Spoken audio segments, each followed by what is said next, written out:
Well, hello there once again, Motorsport fans, and you are very welcome to this video, and thanks for watching. Now today, we've gone out and purchased a GYTR Performance Kit for this Yamaha YZ65 as the 2023 variant, but I'm pretty sure this kit will fit on every single one of them. What happened with us is we initially started, as things grow, wanting a GYTR exhaust, so that's a expansion chamber and silencer for the bike. Did a bit of reading, a bit of research, we found there was a kit available, looked into the kit and found that the exhaust comes in the kit, along with a lot of other things, such as cylinder heads, reeds, and ignition made by GYTR. Those things, well, the head and the ignition can't be purchased separately. So unless you buy the kit at the beginning, which is what we've done, you can't purchase them separately. So if you really want them, you're going to have to purchase the kit after you've purchased the exhaust, and that will be 2 exhausts. So we thought we'd bite the bullet and buy the kit from the start. It doesn't seem like too bad value for what you get in it. It is expensive, but you get a lot in it, and you add all that up together, and it's not a bad saving by buying the kit at the beginning. What we're going to do, we're going to be pretty in depth. We're going to go do an unboxing now on at the workbench. Then we're going to go through every part in itself and where it's made, the quality how it feels. Okay, we're going to go through some dyno charts from Yamaha, what they're claiming the kit does, and the performance gains. We're going to go through the installation. We're not going to go through it all. We're going to go through the basic stuff, but anything I find a bit tricky or a bit different, I'm going to explain and go through. And then we're going to go through what we think of the kit. Is it worth the cash? Is it not worth the cash? How easy was it to install? Yamaha claim these kits are easy to install in their own words. And also, our performance gains hasn't made a difference. Can we feel a difference? Can we hear a difference? Is it worth it for us? And we're also going to cover a bit of jetting. So, are we going? What jet we end up with? And how the bike's running without jetting. So buckle in, settle in. It's going to be a good one. It's going to be pretty in depth. So if you're looking at purchasing one of these kits, stick with the video because I'll try to cover everything you need to know, which I couldn't find out there. I sort of was guessing a bit from what I was reading. Here we have the box has just arrived. Thanks to Yamaha World there for hooking us up with this kit. We'll just open her up. I cracked the seal, but actually I haven't opened it to see what we've got or how it's presented. So plenty of packaging. The box was 4.17 kilos, so quite light really. Lots of packaging in here, which is what you like to see, but it looks like Yamaha's packed these as separate parts. They just put all the parts in a box and called out the kit. No marked box, so to speak. So let's get all this out. All this stuff here. Oh yeah, here we go, there you go. Yamaha will with their official stubby holder there. Thanks again. So here we go. We got the GYTR pipe here. Okay, and there's your part number there. Okay, what they give you in this kit. Put that to a side. There's the silencer. All right, your GYTR silencer. Okay. And yeah, there's your part number there. Alright, for reference. Okay, you've got your 2-bar radiator cap. Okay, 2-bar radiator cap. There he is there. Okay. And then in this box here, have a look, open him up. And in this box we have, that's your ignition. Okay, so this is our aftermarket ignition, or your GYTR ignition. Funnily enough, see, this is where we find things out, and it says Get by Athena. So it looks like that's where they've got it manufactured at. Okay, interestingly enough. I'll talk more about that later, and how it actually changes the bike. Okay. There's the part number there, okay, which is what's included here. Radiator hose, okay, which is for the head.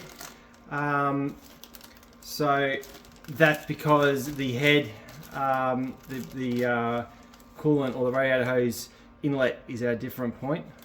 part number there. Okay. Another box here. Open this up and have a quick look. Okay, so this is the head. Okay, that's the head. Pretty basic, pretty straightforward there. Doesn't feel anything special going on, but quite more slimline. Okay, pop that back. And there is the part number. I'll flick it up for you now. There's your part number there. Okay. We have another box here, which I'm sure is the head insert. Okay, so there it is. So it does come with a washer there. So that's your head insert. Okay, and it's got your sealing washer there. Okay, back in the box. And that's it there, that's your part number. Okay. And then what else have we got? We've got the reeds. So this is your V-Force reeds. Obviously, Yamaha is sourcing their GYTR reeds from V-Force. No surprises there. There we go. And there we go. So we've got a new boot. Okay. And here I would assume, yes, are the reeds. Okay. That's it there. And close that back up. Now as far as part numbers go,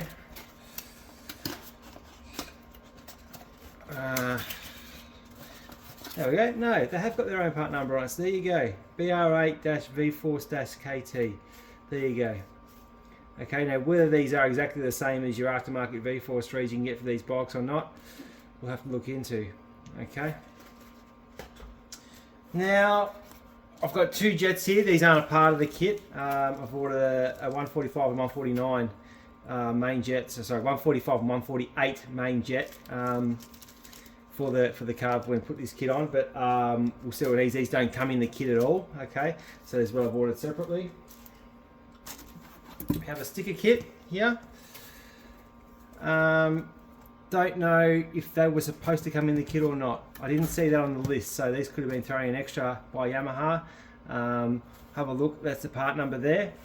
Okay, and here we have a manual, which I'll cover shortly. So this is good to see. I couldn't find one of these online, so I'll go through this later on and we'll have a look. There's the part number there for the manual. But that's really good. We've got a book here to explain things and something we can go through for the installation. And that's all that's in the box, guys. So that's all you get. Everything's covered, I'm pretty sure. And yeah, we'll get straight into it. So the main reason we bought this kit, as I explained before, is for the exhaust. So here we have the expansion chamber and silencer. Now both of them, by looking at this, are made in the Netherlands. So you can see here, made in the Netherlands. Okay, so they're both made there. All right, we'll open him up.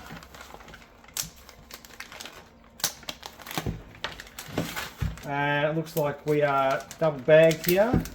We sure are. So just going to open that up there. And here is our silencer. All right.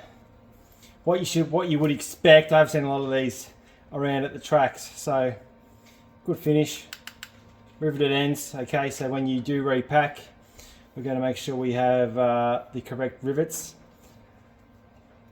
Looks like a good finish. Okay. So I'm happy with that. All right. Here we have the expansion chamber, who is also a product of Yamaha Motor Europe, made in the Netherlands. Okay, so that's that there. We'll look here.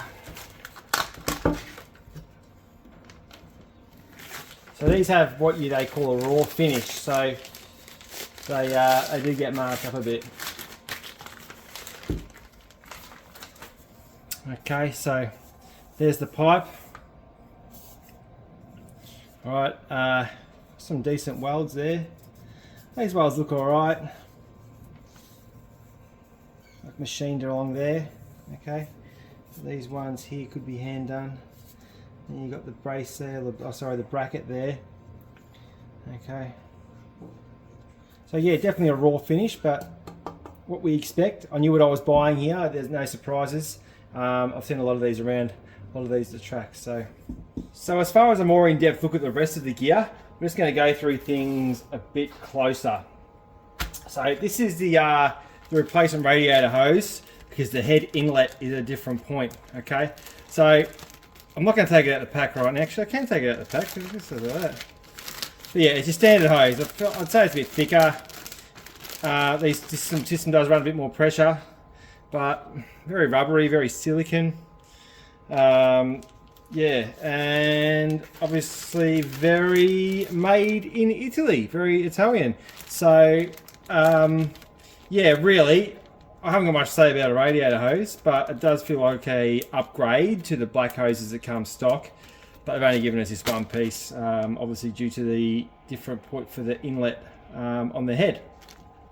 On top of that, you've got the GYTR radiator cap, which is an upgrade from 1.1 bar, which is around about 15 psi, to 2 bar, which is around 29 psi. So it's, you know, double.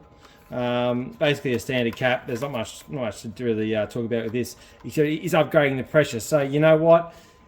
You have got more chance of blowing seals, you know, and water pump seal or blowing a hose off. But basically what this will do, it'll only overflow the coolant once it gets above 2 bar. Whereas the old cap, it'll overflow the coolant once it gets above 1.1 bar.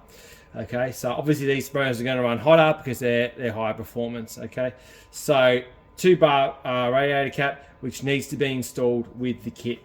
Okay, now we're going to come on to the head. Okay, so this is the head. All right, that's it there.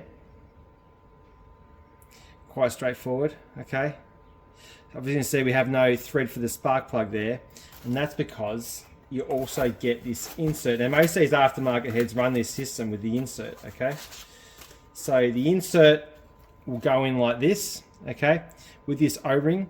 Now this O-ring cannot be ordered. Yamaha give you a description and some measurements for that, but you cannot get a replacement O-ring for that. Okay. Now I do know someone that's had 400 hours on one of these O-rings, so once you put this together, my understanding is it won't really get pulled apart once it's together. But yes, it would be an idea, and what I will be doing is sourcing and ordering a spare O-ring. Okay, so that goes together like that. All right. Now as for manufacturing, I believe both of these are made, let's have a look here, made in Italian, made in Italy as well. Okay, very interesting. All this aftermarket stuff is made in Europe, whereas obviously Yamaha is a Japanese manufacturer. Yamaha Motors Europe is a manufacturer of this, and I think you'd be very surprised if the head isn't as well. And here we go, made in Italy, Yamaha Motor Europe, so Italian made. And you know what, it feels like quality stuff. The head is very light, but obviously that type of thing these days usually is. Now we're going to get to the ignition. Okay, so this is a Get ignition by Athena. Now Athena, I think, have had their issues in the past, but yeah, the CDI here is made by Get, who used to be known as Athena. And here it is here. Not much to really say. There's quite a bit of a hard coating there, you know. This should be a straight swap. It should be pretty straightforward.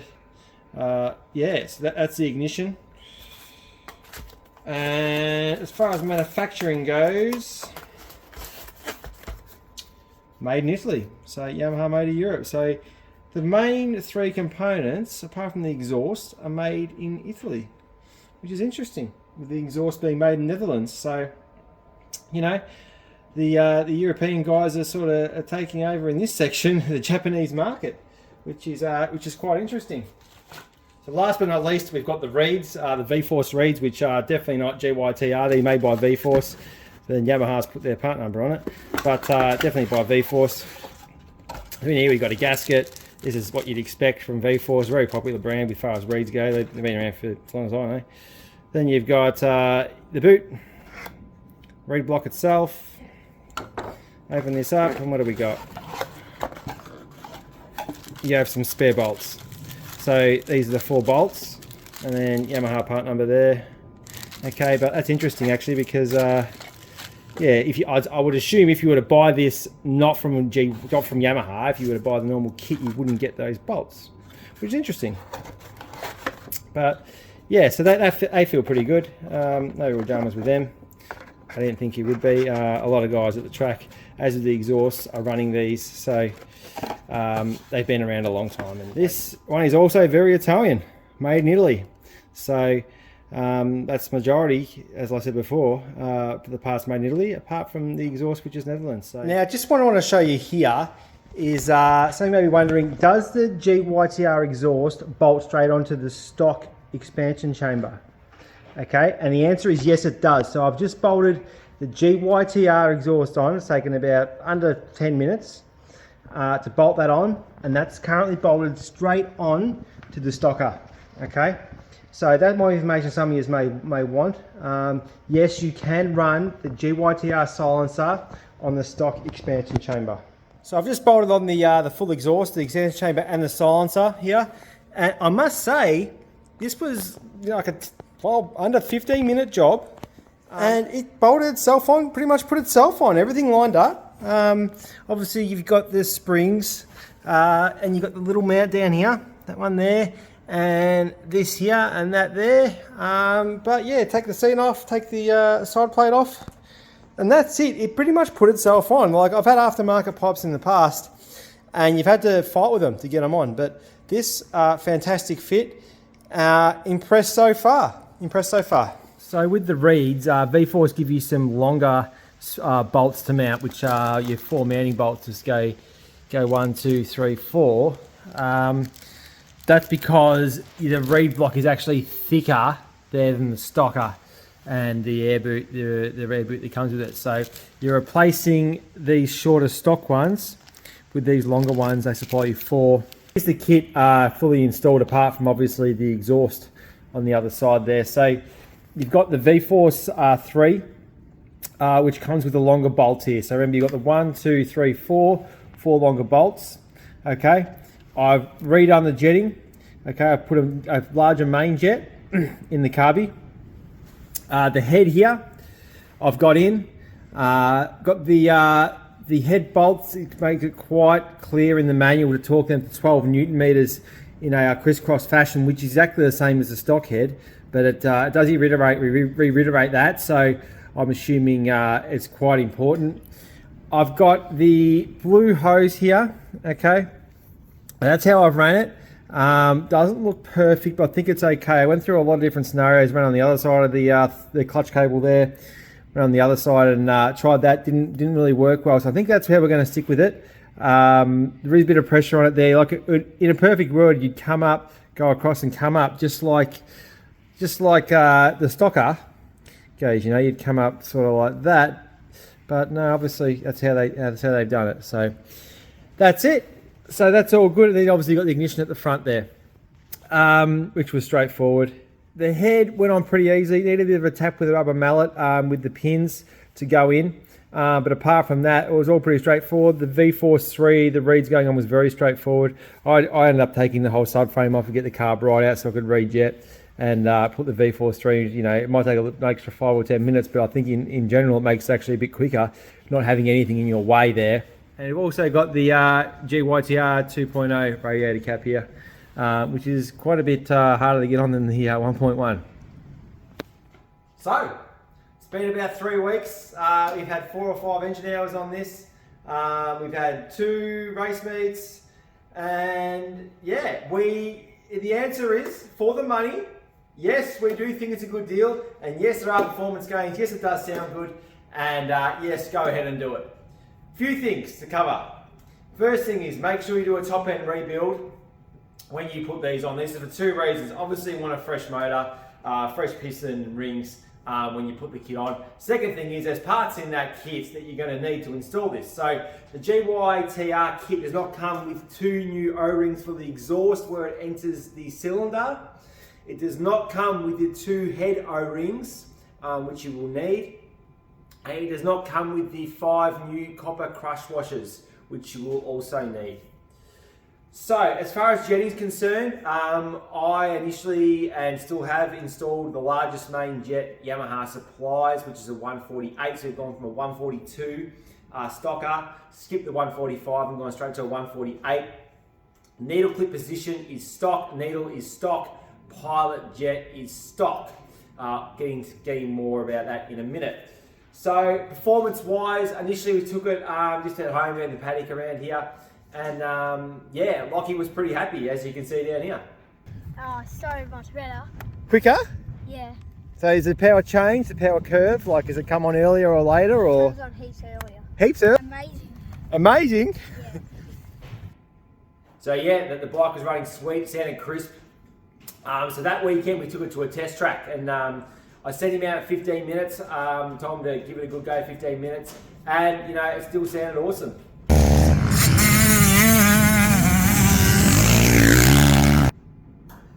So this is where things are a little bit hairy. So I pulled him after the 15-minute little moto, and pulled the plug to have a look, and as you can see down here, it was quite white on the electrode there, and looked like it was running quite lean. So I was a little bit concerned there.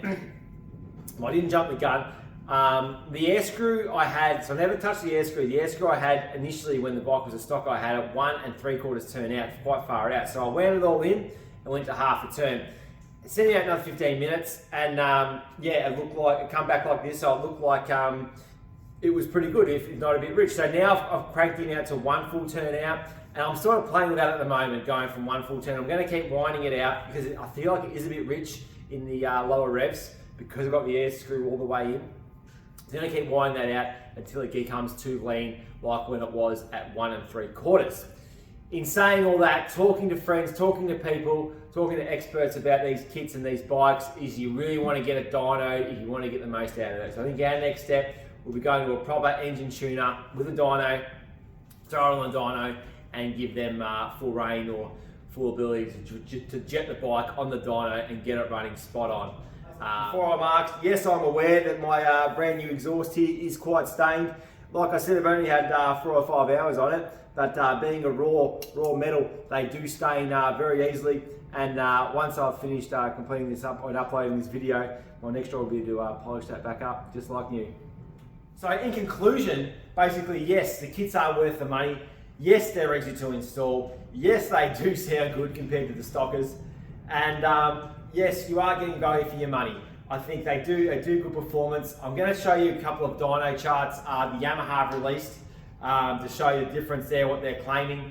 But yes, Lockie does look quicker, does sound quicker, and it's giving him more confidence to ride. Whether it actually is quicker or not, he does feel like it is. One other thing I will mention is there is a lot more power at the bottom end, because when I dropped the clutch after our first race meet, it was like new. Now I've had trouble with him on the clutch, telling him to get off the clutch as much, but obviously he wasn't on it in that race meet as much, and it was pretty muddy. Because he must have had more of that lower end power in coming out of the corners, so he didn't feel like he had to feather the clutch as much. So that's a positive as far as wear and tear goes on these clutches.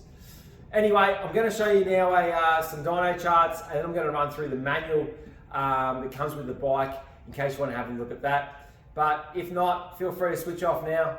Thanks for watching, guys. All the best. See you on the next one. This is straight off the Yamaha website, but that was I think it was a French website I found this, and I couldn't find it on an Australian website or a US website. Basically, it's talking about a 2020 kit, and it's talking about 2019. But these bikes haven't changed a great deal in this time, okay? So we're talking about HP, horsepower. So as you can see, the blue is the stocker, the red is the with the kit on, okay? So as you can see, it does climb. So basically, from the beginning, you've got a similar trajectory on the horsepower there, okay? But as you can see, as it climbs, it goes quite a bit further. So you're pulling about that's 18 there, hard to see, and that's 16 here.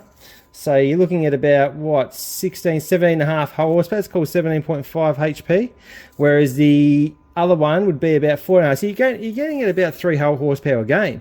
So that's about, let's say that's 15. So let's say 2.5. So it's basically 2.5 HP gain, okay? What you can also see here is it signs off later. So I think it's to do with ignition box, and this is probably the most concerning thing you'll find with these kits, is you're gaining. So you've got 1270, so 12,750, okay? RPM is where it looks like approximately the stock signs off, but the GYTR kit signs off like all the way over here. So it looks like about 13,250 or even 13,500. So you're looking at over revving between 500 to 750 revs, okay? So is that something you're comfortable with when purchasing that kit? I don't know if I am. So it's something I'll look at. I'll be checking how the plug's looking, how things are looking for a while, because the over rev can be dangerous. But as you can see there, you are getting quite a bit more power, and the power is not signing off so early. It just keeps pulling and it'll plummet about here. So when you get to about, what, 12,500 revs, it'll plummet, okay? Straight down, as the other one did, but that one plummeted, what, at about 11,000. So, you know, you're getting a lot more out of it. You know, whether that's worth it or not, I don't know. That's right. We'll go on. So that's for the horsepower. Now we'll go on to the torque. Okay, so now as the torque goes across, similar trajectory as well, but as the horsepower, it does pull for a lot longer, okay? Keeps pulling all the way to the end. So this one's signing off at about, what, 11,000? So pretty similar to the horsepower. This one's going all the way to about 12,500 revs is where the torque starts signing off. So the kids could rev them out longer, but you know, they shouldn't, and as I talked about before with the ignition, the kids should be changing gears before it gets anywhere near here. The power's gone. There's no point being in a gear here. So as long as your boy or girl knows when to change the gears, they shouldn't be over revving it too much.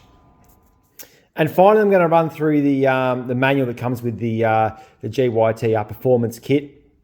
This is something I was looking for before I purchased the kit, just to get more information. That's what I like to do, is read the manuals of things, sort of get an idea what it's like before I spend a bit of money. I couldn't find it online anywhere, so I'm going to cover it here for anyone else who wants to have a look at it before they go ahead and purchase the kit. It says 2020 to 21, but it's come with mine for a 23. They're all the same. I don't think they've changed much at all. And it does quote the number here for the part number for the entire kit. Okay, so it goes on about here about warranty. Saying basically warranty is void. Talks about how it's developed. Goes on about the kit and other things. Nothing too important there. Then we're going to go into the power curve, which I just went through before. Okay, what the claimed improvements are. Goes through the parts here. So it goes through the parts that came, which we've covered a couple of times in detail over the course of this video. And then an explanation of the kit contents. So I'll cover this one by one. Cylinder head, the special GYTR cylinder head, fully machined for optimal cooling, to the removable combustion chambers insert. The removable combustion chambers insert. The insert has a special unique shape to enhance performance. The latter can be replaced in case of damage. It includes the commercial O-ring with the dimensions. Now, as I said before at the start, that O-ring cannot be ordered from Yamaha. So what I need to do, and what anyone else should do, is go and order one of them from their local hose supplier or O-ring supplier. So they've got one spare, because if that fails, you're in a bit of trouble. Comes with a radiator hose, obviously the new kit for the head layout, because the inlet's on the other side, or the opposite side. The CDI ignition provides optimal ignition characteristics to improve the base performance of the GYTR engine kit. Now it says in bold here, very important, this CDI needs a resistor type spark plug. The standard YZ spark plug has the resistor. So your standard plug, the BR9 ECM, is fine to use with this kit, okay? But obviously make sure it's a resistor type plug if you go swapping around plugs, but you shouldn't need to. The exhaust pipe, the kit exhaust pipe is made to provide well-balanced performance and throttle response mid-range and high RPM ranges. The silencer is designed with the aluminium silencer to reach the best engine power while ensuring durability. V-Force reed valve air intake system, radiator cap, 2-bar, and the kit manual, which we're looking at right now. It then goes on to installation. Okay, so it talks about the cylinder head with the removable combustion chambers insert, replace it. The only thing it reiterates is the nut tightening torque to 12 Newton meters in a crisscross pattern. Now, when things are reiterated again and again, I believe they're quite important. So it says in your standard manual, when you're doing a standard reboot on your YZ, it's 12 Newton meters. It's said again to do 12 Newton meters. I think it's very important that we do 12 Newton meters when we torque those cylinder head bolts. Radiator hose, remove the reduction radiator hose from your YZ and install those. Install the ignition, replace the exhaust, and basically just says just to replace it. There's nothing there as far as installation goes into too much detail. I think it expects that you have some basic mechanical knowledge if you are going to install this kit. Fuel, it's saying preferred 98. Okay, 95 is okay, now 98. I can't remember what the standard manual calls for, but I don't think it was 98. So it wants us to run 98 now. Now it's saying the recommended mixture is 33:1. Now I'm pretty sure 30:1 is what the standard YZ manual calls for. So it's asking us to put a little bit less oil and to go 33:1. Okay, it's saying it's to be easy on braking for about 30 minutes. Okay. And then it comes through some spare parts, right, for the kit. And we've got some part numbers there, which I covered earlier in the video. Now it goes on about tuning, okay? So it has a lot of sort of what if type things. So if this happens, do this type scenarios. But basically it goes through a lot there. Talking about register the fuel mixture and how to read a plug, etc. like that, but nothing specific to this kit, so to speak, just specific to two-strokes. Goes on here, talks to about needles, how the needles work, clip position, how that changes, adjusting your pilot air screw, adjusting your air screw and your pilot screw, should I say, things like that. We'll keep moving through. We have more here about the clip, okay? More here about the clip.